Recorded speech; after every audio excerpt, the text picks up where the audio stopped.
Let's start. तो अपना chapter number first चल रहा है, that is chemical reaction and equation, है ना। उसमें अपन ने देख लिया that what is chemical reaction, और उसके साथ ही अपन ने कल कुछ बात कर रही थी कैरेक्टरिस्टिक ऑफ केमिकल रिएक्शन कि केमिकल रिएक्शन के क्या क्या कैरेक्टर हैं, अपने को पता कैसे चलेगा दैट केमिकल रिएक्शन हो रही है या नहीं हो रही है ना। तो देखिएगा, केमिकल रिएक्शन की बात करी थी अपन ने कि that what is chemical reaction. Chemical reaction अलग डेफिनेशन है, केमिकल इक्वेशन अलग डेफिनेशन है। केमिकल रिएक्शन में हमेशा क्या होता है, केमिकल चेंज होता है। अब इस केमिकल चेंज के साथ में भी फिजिकल चेंज भी हो सके, मीन्स फिजिकल स्टेट आपके पास क्या हो जाए, चेंज हो जाए। तो कल अपन डिस्कस कर रहे थे characteristic of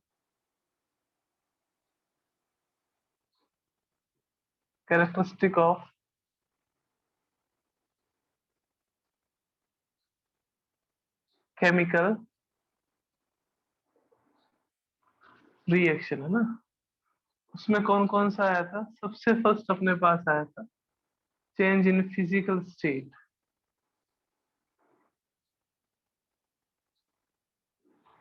change in physical state. Second अपने पास क्या आया था, चेंज इन कलर।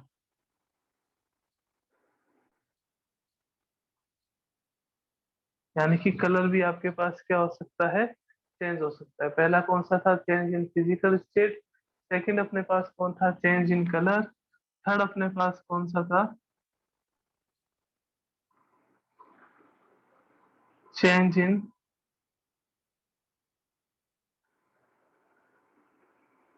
टेम्परेचर, है ना। थर्ड अपने पास कौन सा था, change in temperature. Change in state की बात करें तो मैंने आपको कल डिस्कस करा था कि क्या हो सकता है कि फिजिकल स्टेट जो है वो चेंज हो सकती है, मीन्स रिएक्टेंट के साइड और प्रोडक्ट के साइड की जो फिजिकल स्टेट है वो आपके पास क्या रह सकती है, चेंज रह सकती है। इसको अपन क्या कहते हैं, change in physical state.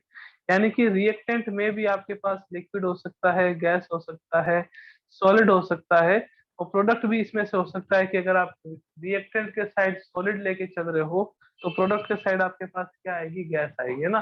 Change in colour में क्या था कि जो रिएक्टेंट के मॉलिक्यूल्स हैं वो आपके पास क्या हो सकते हैं कि जो रिएक्टेंट के मॉलिक्यूल्स हैं उनका कलर डिफरेंट हो सकता है। और अगर अपन प्रोडक्ट की बात करें तो प्रोडक्ट का आपके पास कलर जो है वो डिफरेंट हो सकता है ना। इसके बाद अपन ने देखा change in temperature. Change in temperature की बात करें तो इसमें अपन ने देखा दो टाइप की रिएक्शंस होती है। एक आपके पास होती है एंडोथर्मिक, कौन सी होती है, एंडोथर्मिक। और दूसरी अपने पास कौन सी होती है, exothermic. Second one is exothermic.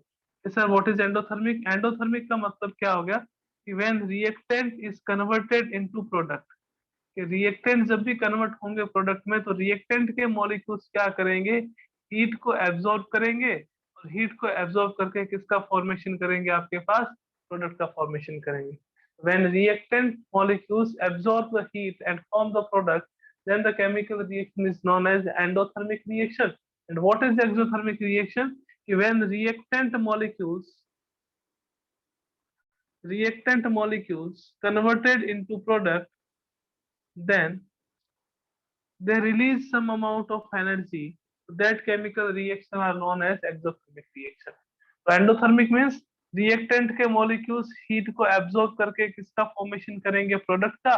और एक्सोथर्मिक मीन्स क्या होगा कि जब रिएक्टेंट के मॉलिक्यूल्स किसका फॉर्मेशन करेंगे, प्रोडक्ट का, तो सम अमाउंट ऑफ एनर्जी या सम अमाउंट ऑफ हीट क्या होगी, रिलीज होगी। उस रिएक्शन को अपन कौन सी रिएक्शन कहते हैं, एक्सोथर्मिक। फोर्थ आपके पास क्या था, that evolution of gas. Evolution of gas, यानी कि केमिकल रिएक्शन में क्या हो सकता है कि कोई गैस इवॉल्व हो सकती है। गैस इवॉल्व होगी, जैसे एग्जांपल बताया था मैंने आपको कि जिंक है, उसकी रिएक्शन अपन क्या करवाएंगे, सल्फ्यूरिक एसिड के साथ, इसके साथ सल्फ्यूरिक एसिड। इसका फॉर्मूला बेटा क्या होता है, H2SO4। तो आपको क्या मिलेगा, एक तो मिलेगा जिंक सल्फेट प्लस अपने पास हाइड्रोजन गैस इवॉल्व होगी। तो ये चार कैरेक्टरिस्टिक अपन ने देख लिए थे, फिजिकल स्टेट में चेंज, कलर में चेंज, टेम्परेचर में change, evolution of gas. Temperature में चेंज दो टाइप का होता है, रिएक्टेंट के मॉलिक्यूल या तो हीट को एब्जॉर्ब करके प्रोडक्ट का फॉर्मेशन करेंगे, और या रिएक्टेंट के मॉलिक्यूल जब प्रोडक्ट का फॉर्मेशन कर रहे हैं तो वो क्या करेंगे, हीट को इवॉल्व करेंगे, हीट को बाहर निकालेंगे, हीट रिलीज करेंगे, तो उस रिएक्शन को एक्सोथर्मिक कहते हैं। एक्सो का मतलब क्या हो गया, आउटसाइड, थर्मिक का मतलब क्या हो गया, हीट, एंडो का मतलब क्या हो गया, इनसाइड, थर्मिक का मतलब क्या हो गया, हीट। यानी कि यहाँ पे हीट जो है वो एब्जॉर्ब करता है। कौन एब्जॉर्ब करता है, molecules of reactant, molecules of reactant heat को एब्जॉर्ब करते हैं। यहाँ पे क्या होगा, हीट जो है वो रिलीज होती,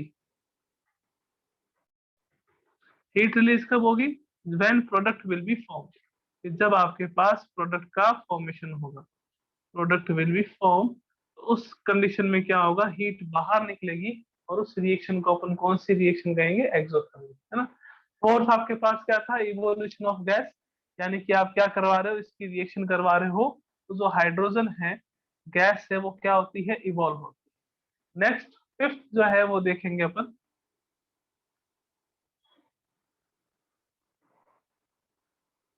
फॉर्मेशन ऑफ precipitation,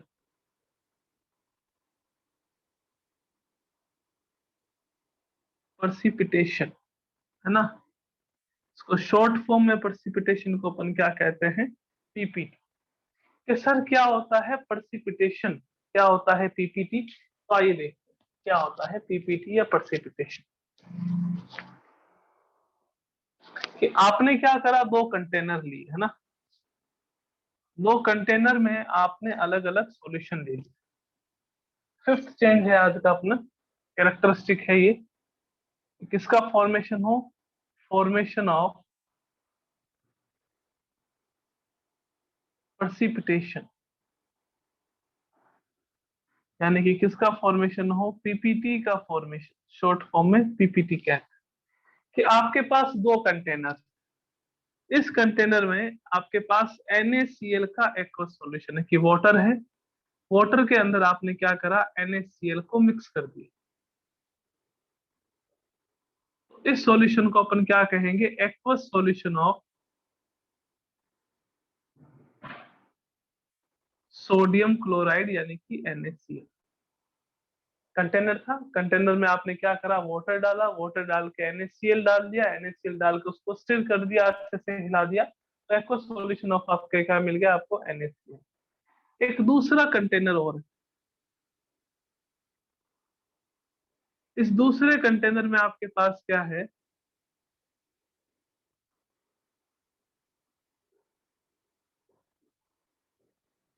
ये मान लीजिए कि यहाँ पे एक्वस सॉल्यूशन ऑफ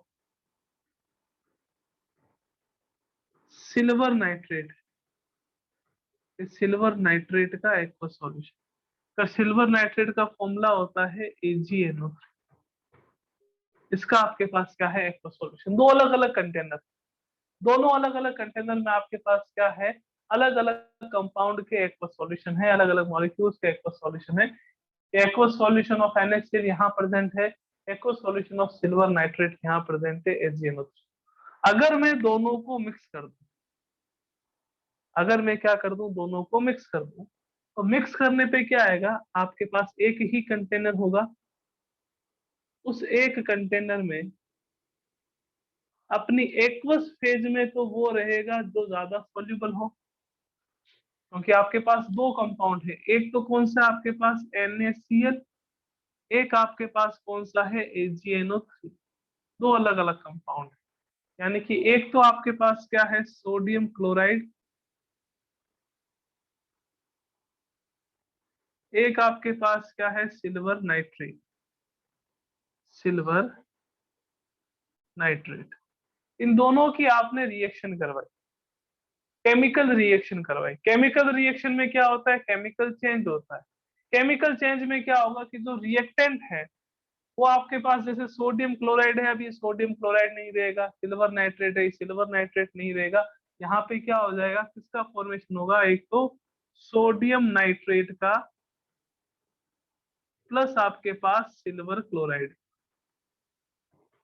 इसका फॉर्मेशन हो गया सोडियम नाइट्रेट का और सिल्वर क्लोराइड का। ये जो नाइट्रेट है वो तो आपके पास सोडियम के पास आ गया, क्लोराइड है वो कहाँ चला गया, सिल्वर के पास चला गया। तो किसका फॉर्मेशन हुआ, सोडियम नाइट्रेट का और सिल्वर क्लोराइड।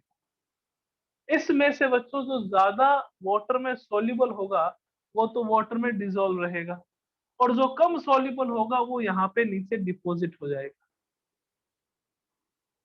नीचे क्या हो जाएगा, डिपॉजिट हो जाएगा, यहाँ कंटेनर में एकदम नीचे की ओर डिपॉजिट हो जाएगा। इस रिएक्शन को, सॉरी, जो ये डिपॉजिट हो रहा सब्सटेंस है इसको अपन कहते हैं पर्सिपिटेट। क्या कहते हैं इसको, पर्सिपिटेट कहते हैं।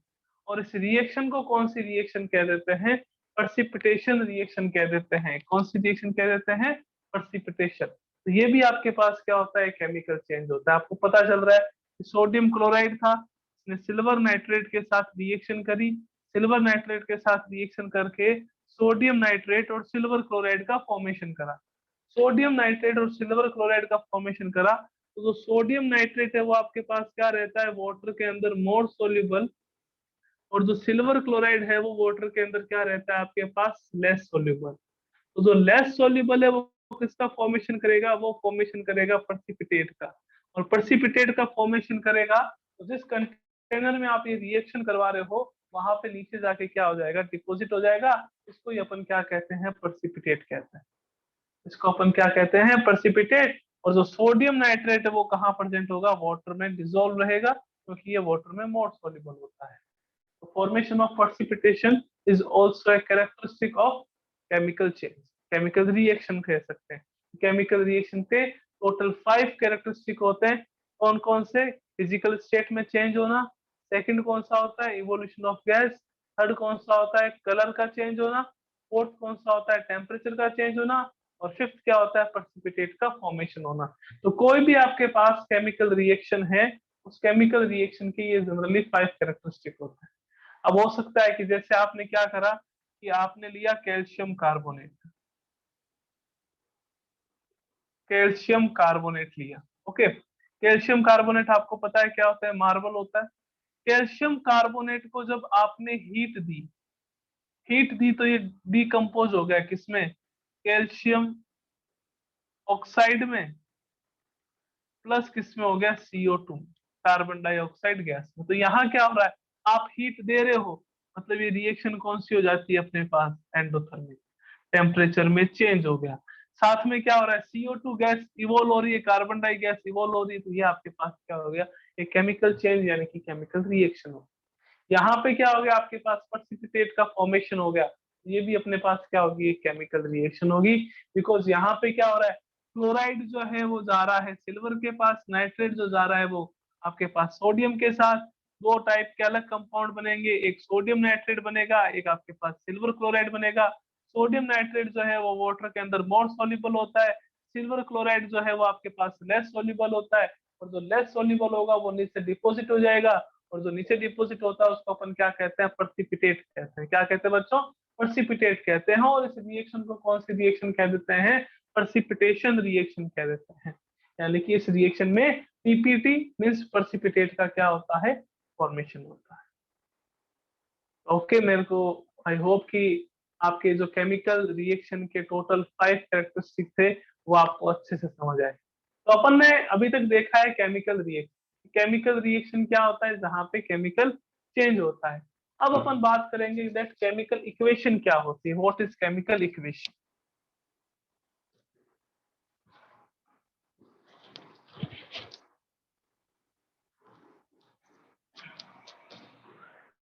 What is chemical equation.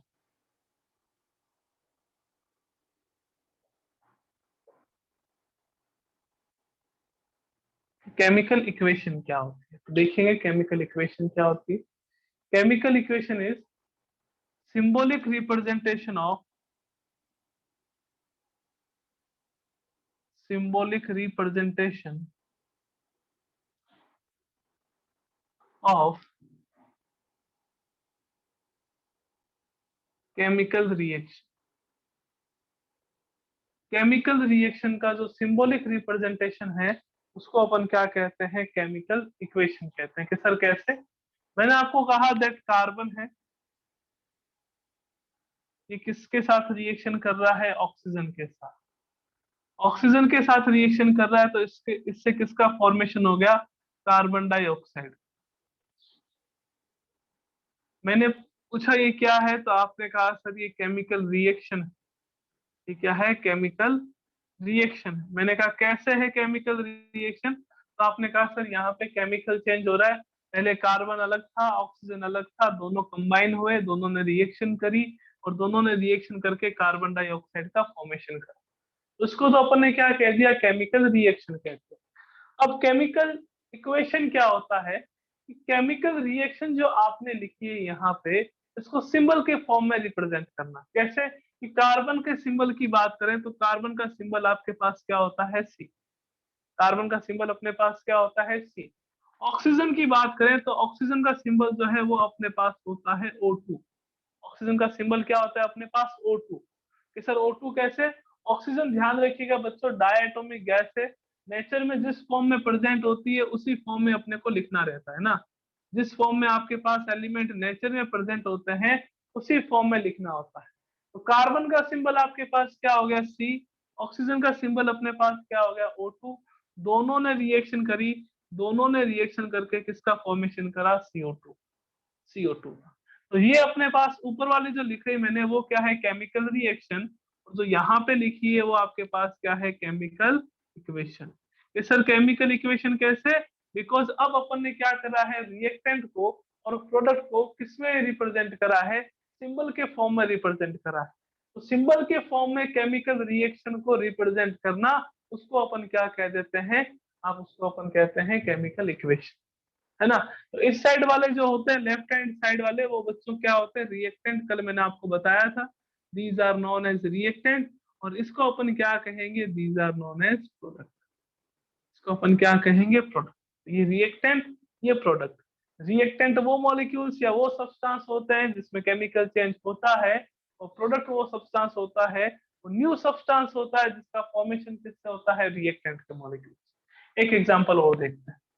ये फर्स्ट एग्जांपल था, सेकंड एग्जांपल और। सेकंड एग्जांपल क्या है अपने पास, देखिएगा, that magnesium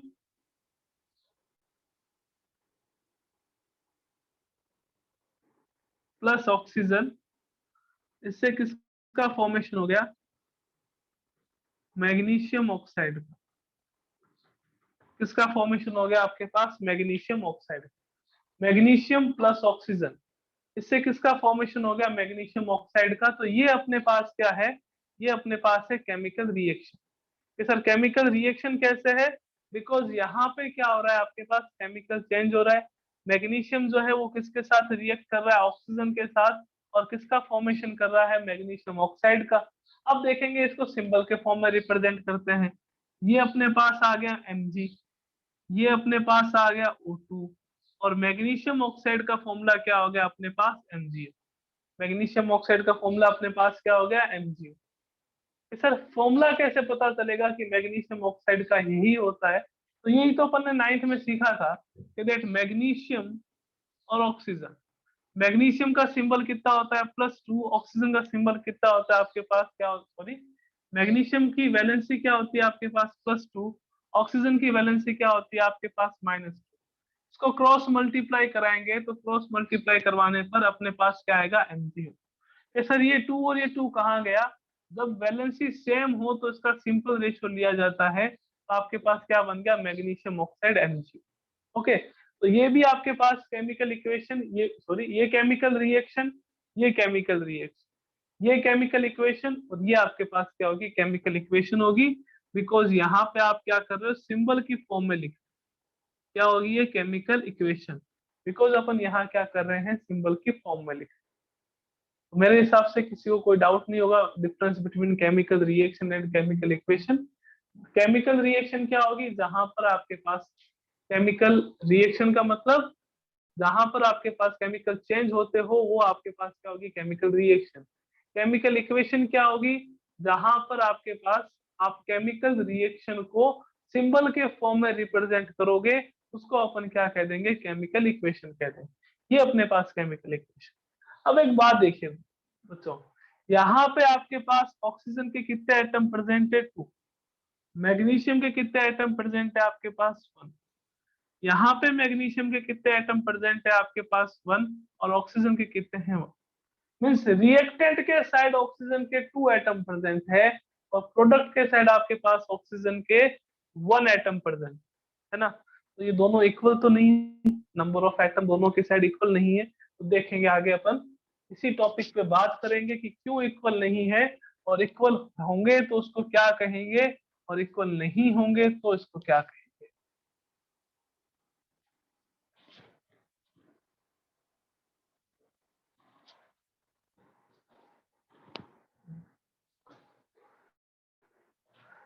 type of types of chemical equation. Chemical equation के कौन कौन से टाइप होते हैं, कितने टाइप। केमिकल इक्वेशन 2 टाइप की होती है। कौन कौन सी। फर्स्ट तो आती है अनबैलेंस्ड।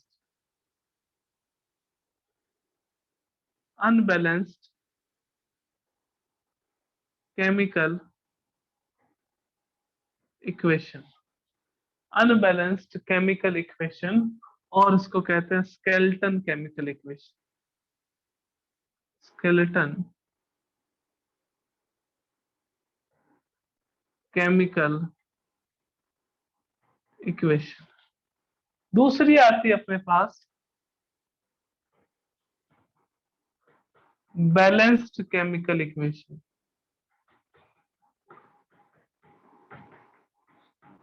Balanced chemical equation. तो 2 टाइप की होती है chemical equation. First is unbalanced, तो स्केलेटन भी कहते हैं, और सेकंड इज बैलेंस्ड। क्या होती है अनबैलेंस्ड और क्या होती है बैलेंस्ड। तो अनबैलेंस्ड केमिकल इक्वेशन वो केमिकल इक्वेशन जो does not obey law of conservation of mass. Law of conservation of mass. That chemical reaction which does not obey law of conservation of mass known as unbalanced chemical equation. और balanced chemical equation क्या हो जाती है कि that chemical equation which obey law of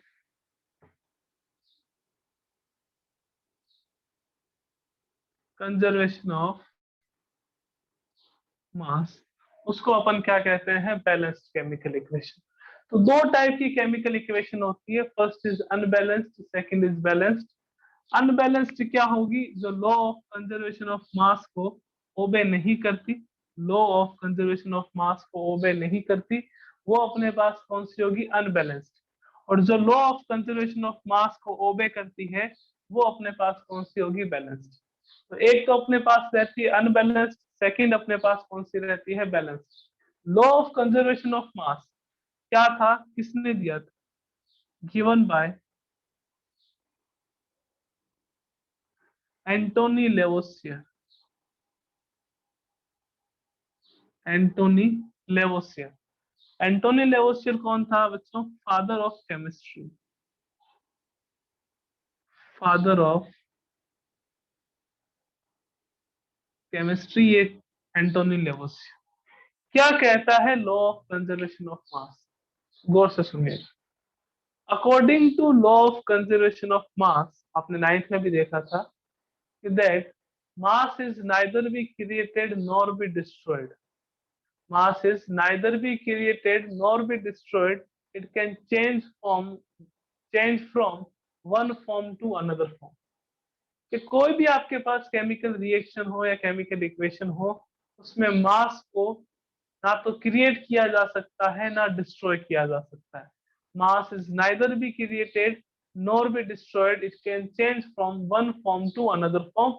ये आपके पास क्या था, law of conservation of mass. क्या था इसमें, that mass is neither be created nor be destroyed.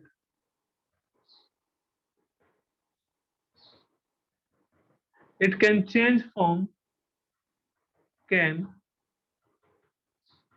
change from one form to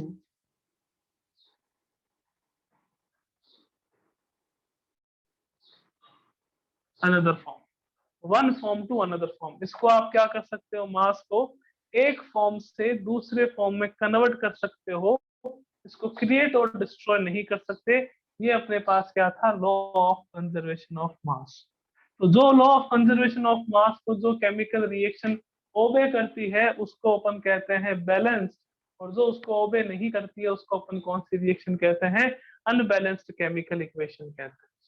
unbalanced chemical equation means इस लॉ का सिंपल सा स्टेटमेंट देखें तो क्या था, अपने को तो वो स्टेटमेंट देखना है कि सर क्या था, कि आपके पास अगर कोई केमिकल इक्वेशन है तो उस केमिकल इक्वेशन में mass of reactant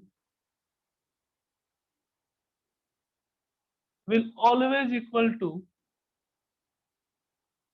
mass of product. अगर किसी केमिकल इक्वेशन में ये चीजें आ रही है कि mass of reactant is equals to mass of product, तो वो केमिकल इक्वेशन कौन सी होगी, बैलेंस केमिकल इक्वेशन होगी। मींस वो law of conservation of mass को ओबे कर रही है, और जो इस को ओबे नहीं करती है उस रिएक्शन को कौन सी रिएक्शन कहेंगे, अनबैलेंस्ड केमिकल इक्वेशन या स्केलेटन केमिकल इक्वेशन। कि सर एग्जांपल बता दो, आइए देखते हैं एग्जांपल। कि जैसे फॉर एग्जांपल C+O2 से किसका फॉर्मेशन हुआ, CO2। C+O2 से किसका फॉर्मेशन हुआ, CO2, है ना। तो अपने को देखना है कि ये रिएक्शन बैलेंस है कि अनबैलेंस्ड है। कि सर कैसे पता चलेगा कि बैलेंस्ड है या अनबैलेंस्ड है, तो बच्चों पता कैसे चलेगा कि आपको तो क्या करना है, फर्स्ट ऑफ ऑल ये देखना है कि रिएक्टेंट का मास और प्रोडक्ट का मास एक दूसरे के इक्वल है क्या। अगर एक दूसरे के इक्वल नहीं है तो ये रिएक्शन अनबैलेंस्ड होगी, और अगर एक दूसरे के इक्वल है तो ये आपके पास क्या होगी, बैलेंस्ड, है ना। फॉर बैलेंस्ड रिएक्शन ये कंडीशन रहती है, फॉर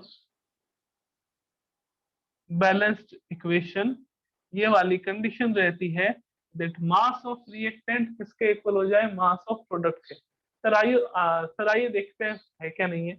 कार्बन की बात करें तो कार्बन का एटॉमिक मास कितना होता है बेटा, 12 प्लस।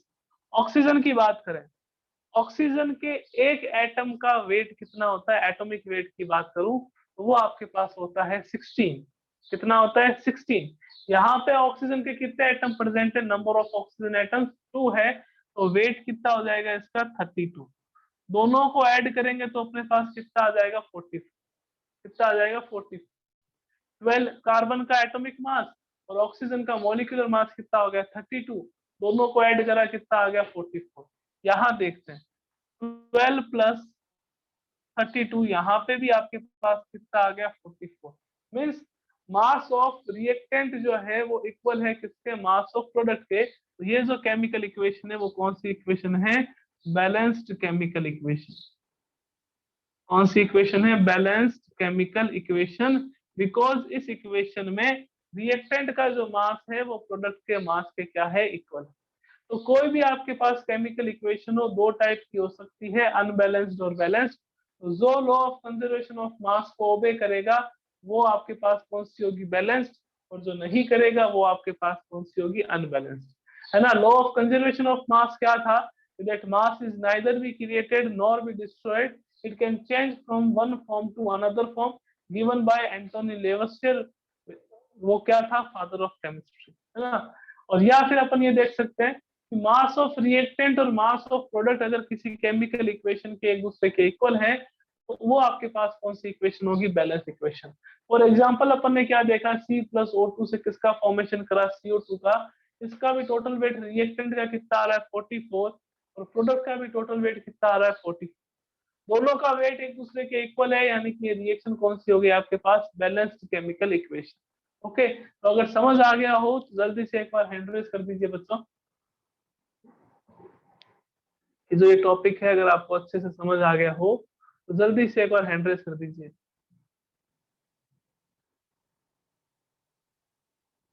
जल्दी से हैंड रेज कर दीजिए, आस्था सिंह, आदित्य गोदारा, अतुल बोयल, आवेश खान, इनके हैंड रेज नहीं हो रहे हैं। भव्या वेद,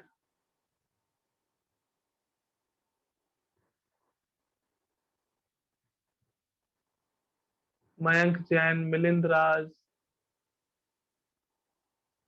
पवन सोनी, पूजा शर्मा, इनके हैंड रेज नहीं हो रहे हैं अभी तक।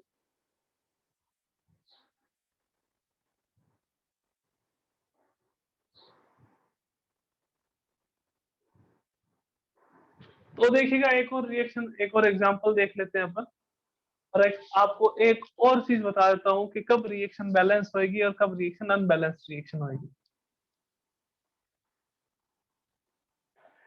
देखिएगा, अगर किसी भी रिएक्शन में, किसी भी इक्वेशन में number of atoms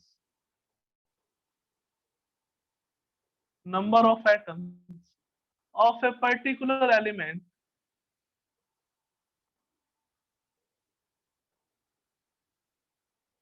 at reactant side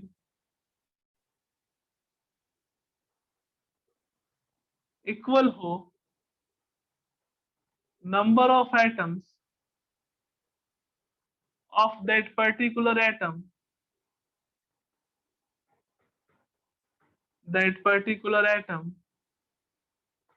at product side, तो भी वो रिएक्शन आपके पास कौन सी रिएक्शन होगी, बैलेंस। सर कैसे? ये ऊपर वाला एग्जांपल देख लीजिए, रिएक्टेंट के साइड में जो कार्बन के एटम है वो कितने हैं, 1। रिएक्टेंट के साइड में जो कार्बन के एटम है कितने हैं, 1। और प्रोडक्ट के साइड में भी कार्बन कितना है आपके पास, 1। यानी कि दोनों साइड में नंबर ऑफ कार्बन एटम क्या है, इक्वल है। यहाँ देखो ऑक्सीजन के कितने एटम है आपके पास, 2। और यहाँ पे ऑक्सीजन के कितने एटम है आपके पास, 2। यानी कि number of atoms of oxygen दोनों साइड क्या है, इक्वल है। तो अगर किसी पर्टिकुलर एलिमेंट के एटम के नंबर अगर रिएक्टेंट और प्रोडक्ट के साइड एक दूसरे के इक्वल हो, तो उस केमिकल रिएक्शन को आप कौन सी रिएक्शन कहोगे, बैलेंस केमिकल इक्वेशन कहोगे। कौन सी इक्वेशन, बैलेंस केमिकल इक्वेशन कहोगे ना। तो एक और एग्जांपल अपन देख रहे थे, अभी देखते हैं। जैसे आपके पास आ गया Mg+O2, फॉर एग्जाम्पल Mg+O2 से किसका फॉर्मेशन हुआ, आपके पास MgO का फॉर्मेशन हुआ। अब आपको पूछा कि बताइए भैया ये रिएक्शन बैलेंस्ड है या अनबैलेंस्ड है। तो सबसे पहले अगर अपने को मास वाली चीजें देखनी हो तो अब क्या देखेंगे कि इसका मास कितना होता है 24, इसका कितना होता है 32, दोनों का सम करा कितना आया 56, दोनों का सम करा कितना आया 56। इसका मास कितना होता है 24। ऑक्सीजन अब एटम है, यहाँ मॉलिक्यूल था तो वेट क्या हो गया आपके पास 32। यहाँ पे क्या आपके पास एटम है तो वेट कितना है इसका 16। दोनों को ऐड करा क्या आ गया आपके पास 46। रिएक्टेंट और प्रोडक्ट का मास इक्वल है क्या, नहीं है। क्यों, इधर आपके पास 56 आ रहा है, इधर आपके पास कितना आ रहा है 40 आ रहा है।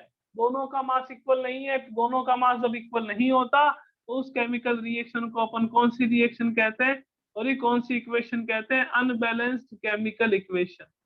कौन सी इक्वेशन हो जाएगी, अनबैलेंस्ड केमिकल इक्वेशन हो जाएगी। बिकॉज मास ऑफ रिएक्टेंट और मास ऑफ प्रोडक्ट एक दूसरे के इक्वल नहीं है।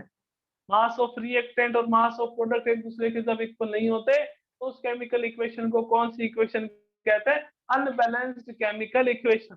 सर ये दूसरी वाली बात बता दो। मैंने कहा यहाँ मैग्नीशियम के कितने एटम प्रेजेंट है, 1। यहाँ कितने प्रेजेंट है, 1। चलो मैग्नीशियम में कोई दिक्कत नहीं। यहाँ ऑक्सीजन के कितने एटम प्रेजेंट है आपके पास, 2। यहाँ पे ऑक्सीजन के कितने एटम प्रेजेंट है आपके पास, तो number of oxygen atom are not equal at the reactant और प्रोडक्ट साइड। तो इस रिएक्शन को अपन कौन सी रिएक्शन कहेंगे, अनबैलेंस्ड केमिकल इक्वेशन कहेंगे, है ना। कौन सी इक्वेशन कह देंगे, अनबैलेंस्ड केमिकल इक्वेशन। तो जो chemical equation law of conservation of mass को ओबे करती है वो सारी की सारी बैलेंस्ड होगी। उसमें रिएक्टेंट और प्रोडक्ट के साइड का जो मास है वो एक दूसरे के इक्वल होगा। जो law of conservation of mass को ओबे नहीं करती वो अनबैलेंस्ड केमिकल इक्वेशन होगी। उसमें रिएक्टेंट और प्रोडक्ट के साइड का जो मास है वो एक दूसरे के इक्वल नहीं होगा।